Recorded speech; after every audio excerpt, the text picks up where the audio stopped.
The gilded hallways of Buckingham Palace have witnessed centuries of calculated whispers, political maneuvers, and quiet executions of power, but nothing could have prepared the seasoned royal courtiers for the explosive confrontation that shattered the carefully managed peace of the monarchy. Behind heavy, carved oak doors, an exchange took place that reportedly left senior royal aides completely frozen in their tracks, turning a standard administrative briefing into a historic battleground for the legacy of the crown itself. At the center of the storm was a single royal title, a monumental, unexpected decision, and an unbridled surge of fury from Queen Camilla that insiders now claim shook the very foundations of the House of Windsor. Yet, what truly paralyzed the institution was not simply the weight of the title being discussed, but the specific name that King Charles had chosen to attach to it, Princess Charlotte. Before the public even caught a glimpse of the shifting tectonic plates within the royal hierarchy, reports suggest that a highly restricted meeting had been called between senior advisors representing both Buckingham Palace and Kensington Palace. It was during this tense, private gathering that King Charles allegedly signed off on a future ceremonial title pathway that would secure Princess Charlotte's long-term position as a central pillar of the modern monarchy. Initially, palace officials naively believed this strategic adjustment could be buried beneath the endless, grinding gears of royal bureaucracy, hidden away from public scrutiny until the perfect moment. However, the fragile peace exploded the absolute second Queen Camilla caught wind of the decision and realized that the specific title in question was one that had been quietly, privately earmarked for her own family circle for years. Within certain elite, royal-adjacent social networks, there had long been a silent, comfortable assumption that Camilla's side of the family, particularly her own granddaughter, would eventually benefit from Charles's grand plan to modernize the royal structure. Camilla had allegedly harbored deep, unspoken hopes that securing a symbolic royal role for her granddaughter would permanently bind the Parker Bowles bloodline to the future center of the British crown, creating a legacy that would outlive her own time on the throne.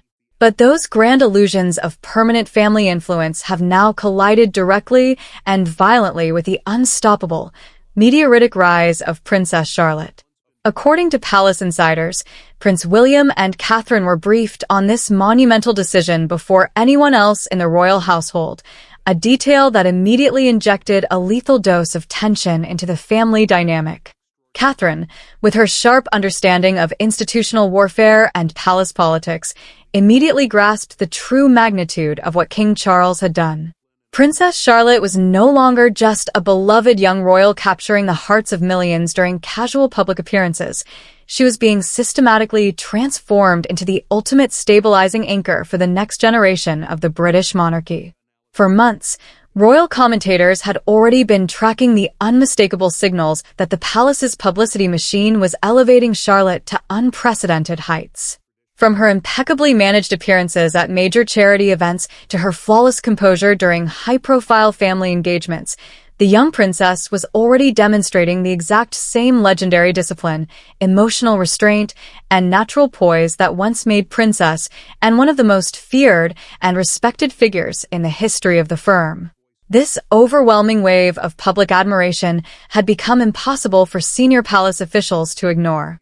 Internal media analysis and private polling numbers consistently revealed that Charlotte was emerging as the most universally admired young royal on the planet, bridging a critical generational gap with younger audiences who had long grown completely disconnected from ancient, archaic royal traditions. But as the public's love for Charlotte grew into an unstoppable force, a quiet, suffocating panic began to paralyze the corridors of Clarence House. Sources close to the palace's administrative staff claim that Queen Camilla completely lost her composure during a closed-door confrontation shortly after discovering the full, unedited details of Charlotte's future title pathway. While some insiders whisper of raised voices echoing through the private quarters, others speak of a bone-chilling, venomous silence that settled over the room after the initial explosion. In a desperate attempt to contain the fallout, staff were strictly ordered under no circumstances to mention the bitter dispute outside of a highly classified internal circle, an extraordinary level of secrecy even for an institution defined by its locked vaults. Yet, despite the palace's frantic efforts to bury the truth, royal observers quickly began to spot the telltale signs of intense psychological strain during subsequent public engagements. Subtle, fractured interactions and rigid body language between senior royals began to betray the massive civil war raging behind the palace walls. The realization began to dawn on everyone within the royal household that this was no longer a simple disagreement over a ceremonial honor. The fragile, decades-long peace within the House of Windsor had been permanently shattered. To the outside world, the announcement might have sounded like just another routine update to the royal roster, but within the walls of the palace, that specific title carried the absolute weight of future institutional control, legacy, and the silent, brutal hierarchy of the crown. Camilla understood with terrifying clarity that the moment Charlotte's name was written into that decree, her own family's ambitions were systematically erased. In the cutthroat world of the British Monarchy, titles are never merely decorative badges handed out of affection or sentimentality. They are strategic declarations of war, warnings, and public blueprints detailing exactly who matters right now, and more importantly, who will hold absolute power in the decades to come. Palace historians have long documented how royal titles are used as invisible instruments of succession, carefully weaponized to mold public perception and secure compliance long before a crown ever changes its physical master. King Charles was acutely aware of the devastating embitterment this decision would cause within his own marriage, yet the existential threats facing the monarchy forced his hand. For years, the royal family had been desperately fighting a losing battle against internal instability, public cynicism, and a devastating generational divide that threatened their survival. In the middle of this existential crisis, Princess Charlotte had effortlessly emerged as the institution's greatest weapon, all without ever uttering a single controversial word or demanding the spotlight. Palace insiders whisper that even the late Queen Elizabeth II had recognized Charlotte's rare, innate brilliance during her final years, privately marking her as an exceptionally vital figure for the crown's future survival.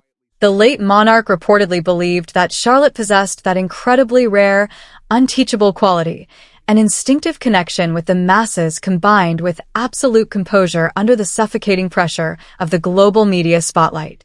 Some commentators are already calling her the future modern face of the monarchy, a royal uniquely capable of honoring centuries of sacred tradition while effortlessly adapting to the evolving expectations of a skeptical modern world.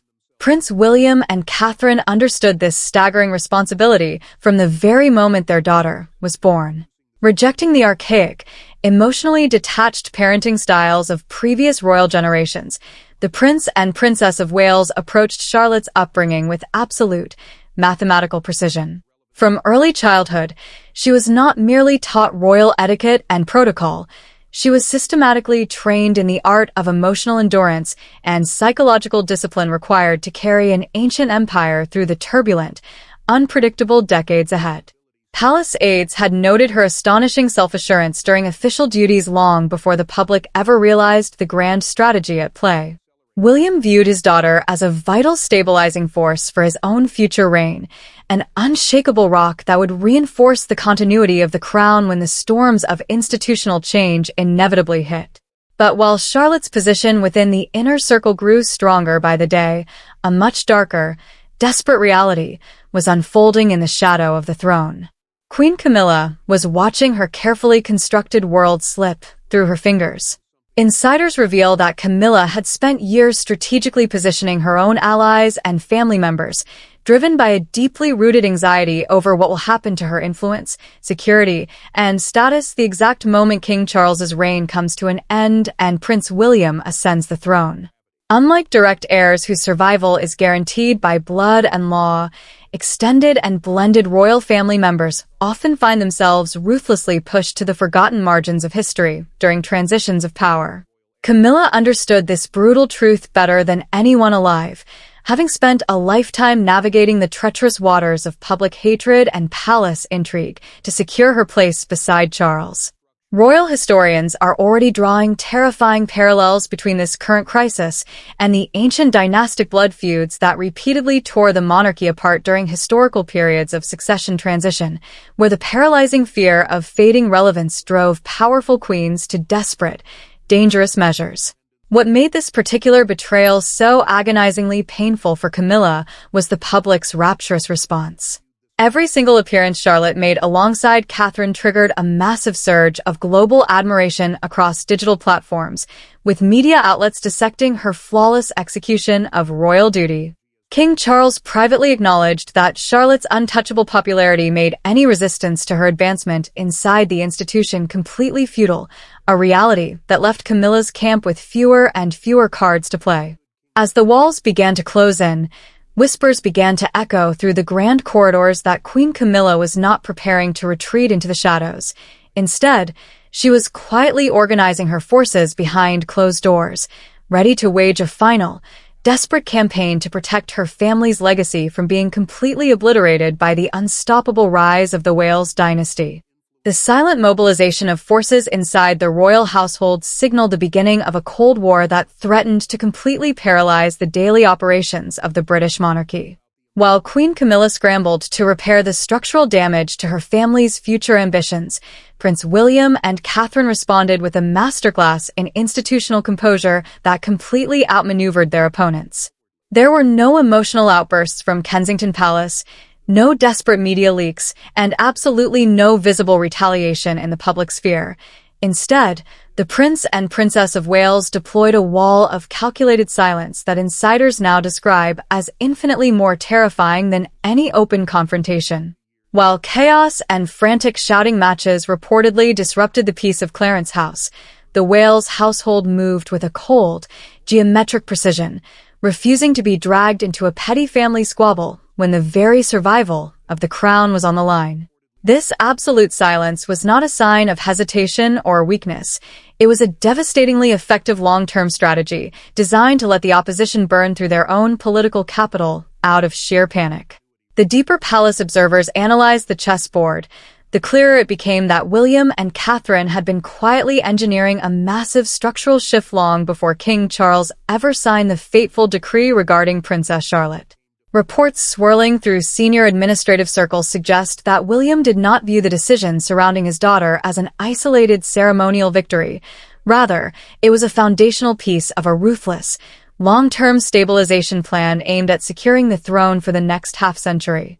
Internal palace documents and strategic memos from senior royal advisors had long warned that public confidence in the monarchy was dangerously close to a historical breaking point, battered by consecutive years of exhausting family scandals, public betrayals, and deep institutional fatigue. William's core philosophy, which he had quietly forced into every major policy discussion behind palace walls, was that the monarchy could no longer survive as a sprawling, expensive network of extended family members living off public funds. The solution was a radical, highly disciplined consolidation of power. A heavily streamlined monarchy centered exclusively around the direct line of succession and the younger generation of trusted royals who possessed genuine, organic popularity with the modern public. In this new, unforgiving blueprint for survival, there was simply no room for blended family branches or secondary legacy projects, a reality that effectively sentenced Camilla's side of the family to permanent ceremonial irrelevance. While William focused his formidable intellect on the macro strategy of the institution, Catherine's attention remained fiercely, unyieldingly focused on the human element at the center of the storm. Sources close to the household reveal that her primary, non-negotiable mission was to shield Princess Charlotte from the toxic emotional fallout currently mutating the family dynamic. Catherine had witnessed firsthand the catastrophic, soul-crushing toll that relentless media scrutiny and internal palace warfare could inflict on young minds, having watched generations of royals break under the weight of the firm's expectations. To prevent history from repeating itself, the Princess of Wales quietly constructed an impenetrable psychological buffer around her daughter, ensuring that while Charlotte's public status was systematically elevated, her daily life remained grounded, disciplined, and fiercely protected from the whispers of courtiers. Simultaneously, the strategic preparation for Charlotte's future visibility was accelerated with astonishing intentionality. Palace aides began noticing subtle, highly coordinated shifts in how the young princess was presented during state functions, the precise geography of where she stood during official balcony appearances, and the deliberate manner in which the palace communication teams framed her image in global broadcasts. Charlotte was no longer being presented to the world merely as the charming daughter of a future king. She was symbolically being introduced as the very continuity of the crown itself, wrapped in youthful confidence and flawless discipline. This meticulous planning paid off instantly, as public fascination with the Wales children reached unprecedented, almost fanatical levels. Every time Charlotte stepped into the public eye alongside her mother, her calm composure and instinctive understanding of royal duty dominated international headlines, completely overshadowing the reigning monarch and his queen. Global media commentators began drawing deeper, more profound comparisons between Charlotte and the legendary princess, and, noting that even at her tender age, Charlotte possessed an unnatural emotional restraint and a rare ability to command absolute authority without ever raising her voice. Some senior palace figures privately admitted that Charlotte seemed to possess an innate, instinctual grasp of the crown's heavy expectations, a quality that many older, seasoned royals had spent decades failing to master. This undeniable surge in popularity sent massive shockwaves through the broader royal household, sparking waves of deep anxiety among those whose entire social and ceremonial relevance depended on their proximity to King Charles. If William's long-term plan to erase extended royal influence was already being executed through Charlotte's rise, then the clock was ticking loudly for every faction outside the direct line of succession.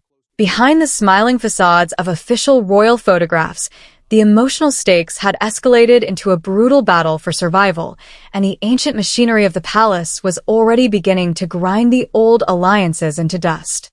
The final shift in the royal balance of power reached its inevitable climax as King Charles faced the ultimate test of his reign, caught in a suffocating vice between deep personal devotion to his wife and the unyielding institutional reality of the crown's survival.